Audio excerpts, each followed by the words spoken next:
A cidade se obsoletiza. As novidades aparecem, como os artistas são vanguardeiros, vão criando as novidades, né? Essas novidades passam para a comunidade, para a sociedade. E o planejamento é terrível. Mas se essa comunidade não incorpora esse sentimento de mudança, assim, a partir do que ela sente, do que ela... Se ela não incorpora, ela não se integra com coisa nenhuma. A história da Paulista, por exemplo, esse é um caso típico. A especulação imobiliária em São Paulo foi um negócio terrível. Destrói-se tudo para que se bote no lugar alguma coisa que dá dinheiro. Mas administrar essas coisas é mais difícil para nós do que o próprio produto em si. Você ter isso na memória, que nós estamos estudando um projeto tipo Paulista na São João, e ver o Minhocão, que até hoje a gente só o vê demolido, 40 anos que estão querendo demolir aquilo. Agora eu quero fazer um planejamento, eu quero dar uma gargalhada. Planejamento, o pobre da Constância, 2 anos ninguém faz. Eu falei, então vamos fazer? Vamos. Vocês vivem falando pra gente que conhece tudo, que tudo está remanejado e não está. Então cria problema pra gente. Eu mando a equipe para fazer uma coisa, chega lá não pode fazer porque está errado. Então marcamos um dia, falei, escolhe o ponto que você quer. Eu quero escolher uma esquina. Falou, eu quero aqui que nós temos que fazer a travessia e tal. A máquina, na segunda pancada, ela fez... Eu falei, o que é isso? Ele falou, para.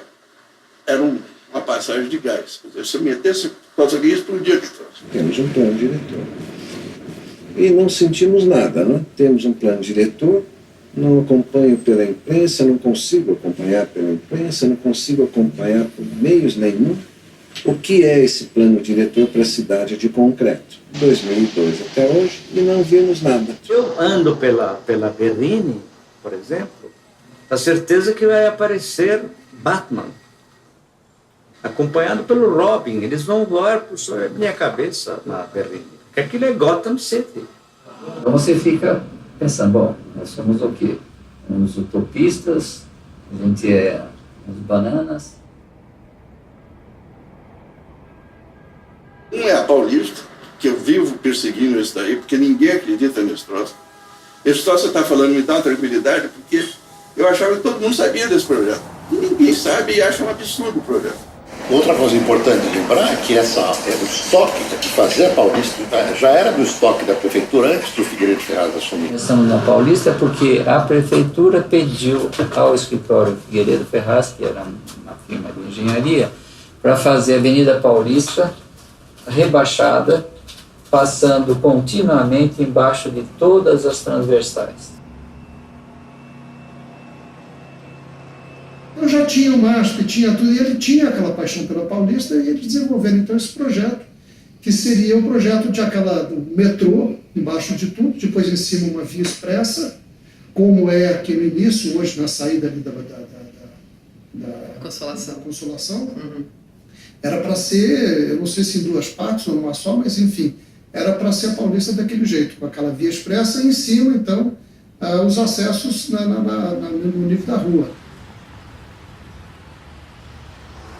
Primeiro ela foi alargada de 28 metros, originariamente feita de 1891. Até 1952, a Paulista só tinha casa. De 52 até 66, 67, ela tinha as casas ainda no alinhamento. De 68 em diante, aliás, os jardins na frente, toda a Paulista foi alargada. Então ela de 48 metros, de 28 ela passou para ter 38, mais outros 10, 48. Então ela alargada teria o que tem ela toda hoje já em 68.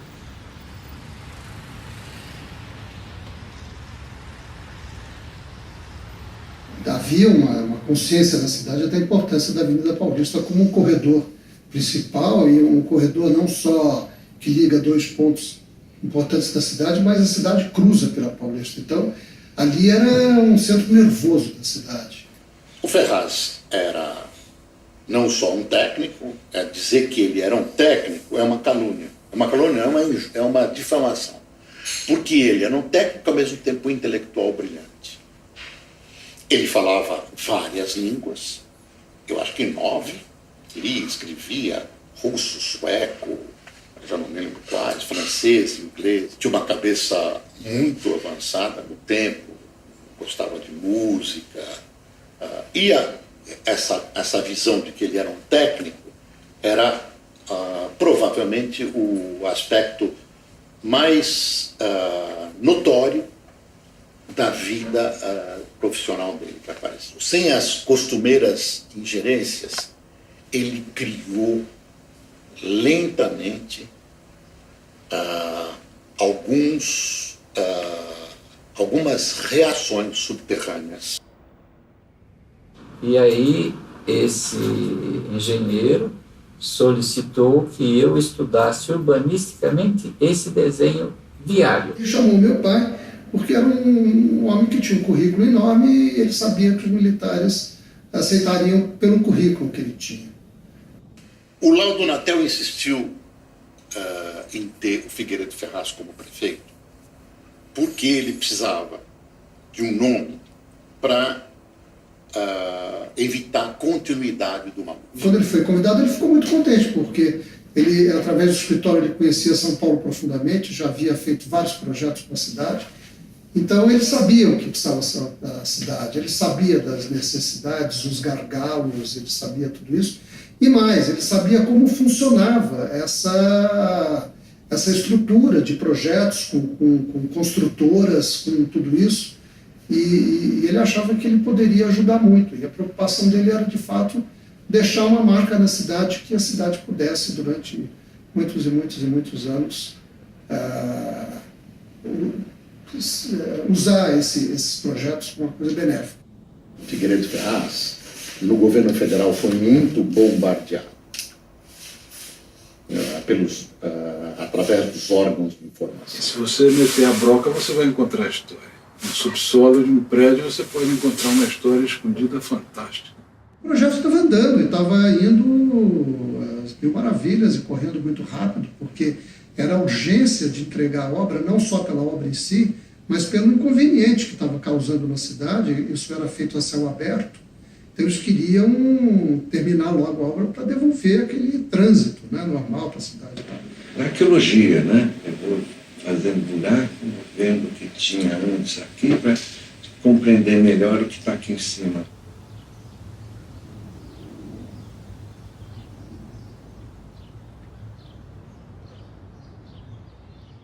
No momento em que a gente teve esse pedido da prefeitura de alargar a Avenida Paulista para ela poder ser rebaixada, aonde existiam casas, não aconteceu nada. Tem uma galeria que é simplesmente uma caixa de concreto. Nada disso foi vulnerável. Uma caixa de concreto fechada, passava esgoto, água, elétrica, tinha, vamos dizer, um duto que conduzia tudo isso. Tinha não, tem até hoje.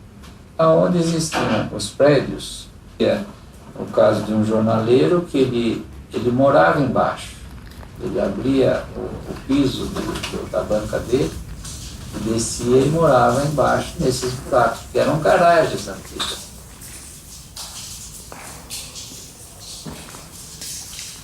Só não, que eram garagens que tinham avançado no espaço público, eu tenho certeza. O que eu não sei é se nós estamos considerando esse avanço no espaço público, eu acho que não, porque ele tinha sido construído muito antes, a questão da desapropriação em cima, que alargou a Paulista. Está entendendo? Eu não sei se eles se tornaram, eu acho que não, entendeu? Se eles se tornaram ilegais depois da desapropriação, que a desapropriação incluiria os subterrâneos.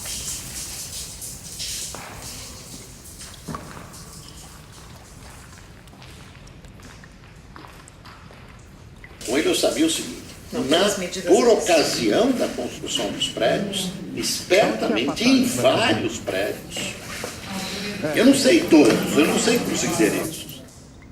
Naquela época eu sabia alguns, tinham avançado substancialmente, mas substancialmente. Chegaram a me dizer que tinham chegado na metade da Paulista. E não era só garagem, ele tem uma quadra de vôlei embaixo da calçada.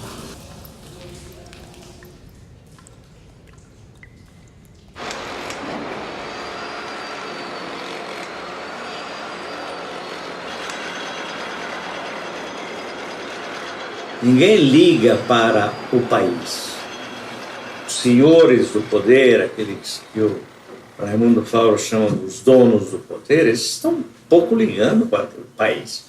Estão interessados neles, em ganhar o mais possível, eventualmente em cometer arbitrariedades inomináveis para ficar por cima.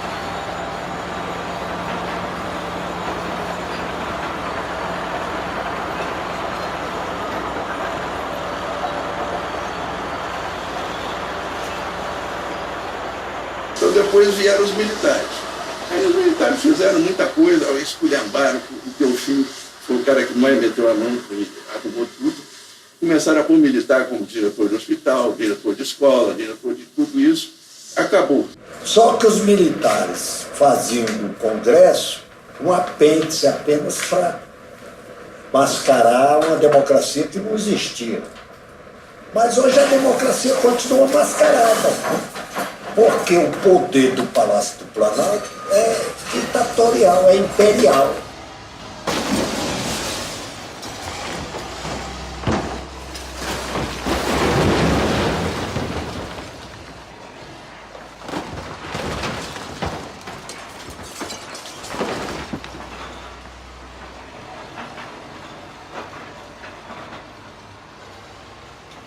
A sociedade evolui em função dessas inovações.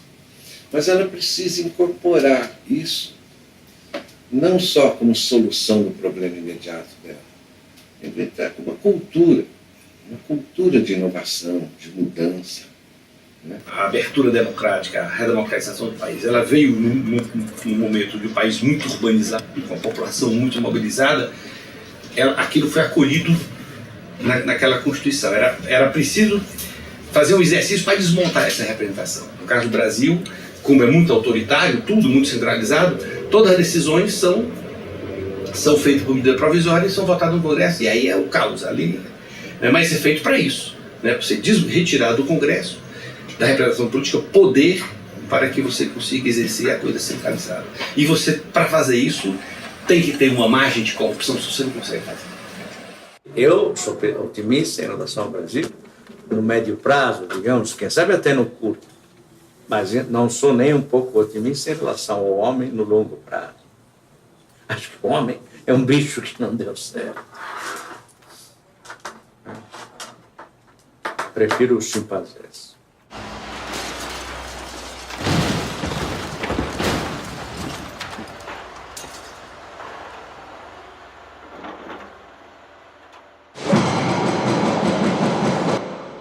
E nesse momento, exatamente, a grande obra que vinha se fazendo em São Paulo era essa obra da Paulista.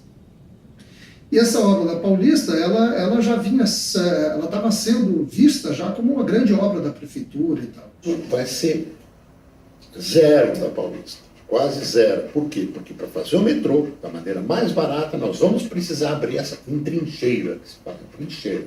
Então, já abre a trincheira, já desce um pouco mais, já faz a caixa do metrô, tapa e está pronta a Paulista. Você não precisa encher de novo. Para se fazer essa obra, que em cima seria um trânsito mais lento, as transversais passando, embaixo um trânsito mais rápido e embaixo ainda o metrô, foi necessário que se tirasse todas as interferências que a gente chama, que seriam as canalizações de água, esgoto, gás.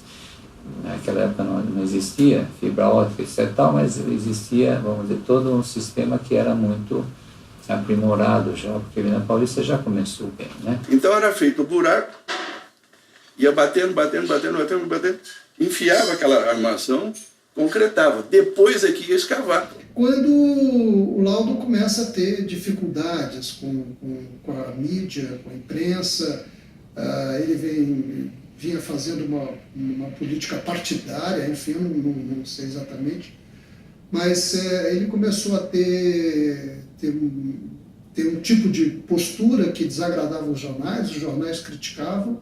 Eles começaram a adotar essa postura meio para irritar também o governador.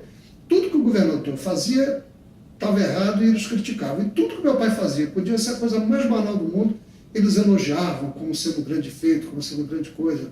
Então, o poder da imprensa realmente de esconder as coisas, eu acho que é violento. Dizem até que é uma análise marxista, não me parece, porque eu não sou marxista. Ele deu uma trombada com a aristocracia paulista.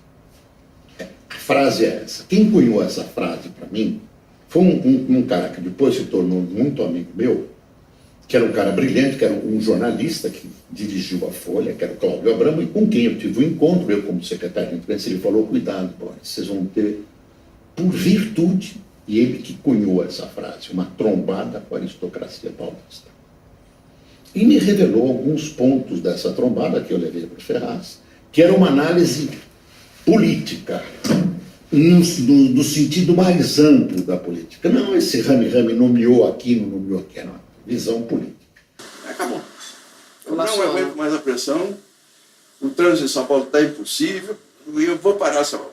E quero essa obra pronta em março. O governador, pura e simplesmente, a partir de algum tipo de ruído, de postura, que, vamos dizer assim, talvez tivesse sido difícil para o Ferraz, com as condições dele, não ser acompanhado pelo outro que tinha uma condição aquém, pelo menos em termos urbanísticos. Né? Aí o laudo encaminhou para a Assembleia um pedido de a saída do meu pai e ele foi exonerado. Aí o laudo Natel, com um recadinho desse tamanho, que a gente leu ainda na casa dele, ele escreve a seguinte frase: a partir da presente data, o senhor está dispensado das suas atribuições como prefeito. Eu entrei quando a Vacina resolveu fazer uma mudança e pôr gente nova lá. E a empresa era uma bagunça também. E a ordem que o Coração deu, bagunçou tudo, porque faz de qualquer jeito, passa por cima de tudo que tem. Era uma conspiração dessas forças econômicas a qualquer preço, que usufruíam da cidade contra qualquer interesse maior da população. Então, para que essa obra não existisse, de modo a que as pessoas depois pudessem falar, foi obra do Figueiredo Ferraz e tal, para que o nome dele ficasse enterrado, eles propuseram enterrar a obra. E foi um absurdo, porque essa obra estava já com uma grande parte dela concluída. As ferragens estavam todas lá, os concretos, galerias estavam prontas, tinha uma grande parte dessa obra que estava pronta. E eles simplesmente pegaram, aterraram aquilo tudo e onde já estava pronto eles largaram, deixaram pronto, o resto eles refizeram a rua na superfície e pronto, e largaram aquilo tudo e essa obra ficou esquecida. O que chocou foi realmente enterrar aquele dinheiro e acabou. O que vai fazer com isso? É muito dinheiro. Mas não é pouco dinheiro, é muito dinheiro que o cara enterrou.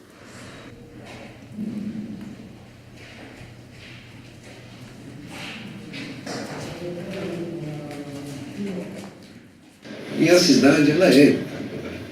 Ela é muito educadora. Você pode dar uma excelente aula, crianças passeando pela cidade. Mas como que funciona agora? Funciona assim. As escolas têm aquele segurança na porta, né?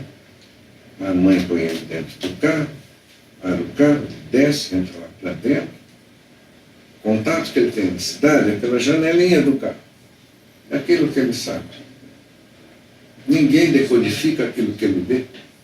Porque, em lugar de ser um país europeu, onde você tem classe média que realmente é média, que representa tranquilamente 70%, 80% da população.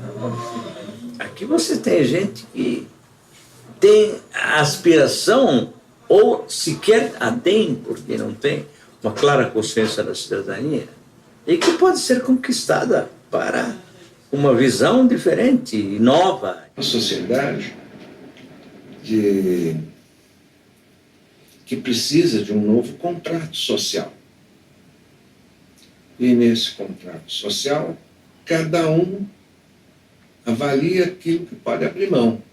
Já quem abre mão do quê? Progresso traz tudo, né? Traz educação, traz saúde, traz dinheiro que permite investimentos sérios em coisas que valham para todos.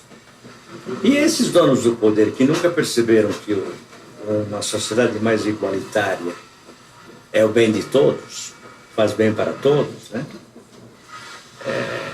Sei lá, é o pensamento do Sr. Ford, né? O Sr. Ford decidiu construir carros para os seus próprios operários, deu a eles bons salários para que pudessem comprar os carros que eles construíam. Aqui, os donos do poder no Brasil temem o consumo. Uma cidade tem que se basear em circulação de massa, de grandes proporções, e não individual. Nós não sabíamos que ia ser tão trágico assim, mas a gente já via na Paulista que já estava assim, se atrapalhando com a Augusta, com não sei o que, e todo mundo reclamando. 50 anos já existia semáforo lá. Então, vamos dizer, o carro veio que nem um formigueiro. Por isso que temos o Minhocão, ao mesmo tempo que temos essa proposta da Avenida Paulista. São duas coisas de conteúdos absolutamente diversos, diferentes. Essa está situada no futuro. Essa proposta do Nadir é uma proposta para o futuro. Dali, ela pode induzir transformações nos cantos mais remotos da cidade. Já uma solução de Minhocão, ela nasce obsoleta, ela nasce contestada. Não tem uma comunidade, uma sociedade que possa protagonizar junto com o urbanismo, com o planejamento. É tudo estanque, cada um pensando nas suas coisas. Existe uma emergência ali, seja enchente, seja o transporte, seja a habitação que está faltando, e aquilo se resolve só com a engenharia ali de fazer, implantar soluções. Então fica um trabalho solitário, né? Um trabalho solitário.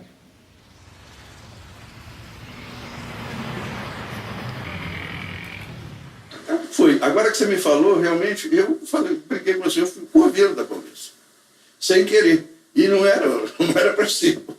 Eu só executei o enterro, não fui quem matou, o dono da funerária, eu só executei o enterro ali. Tá? Escavei, fechei o túmulo, pau,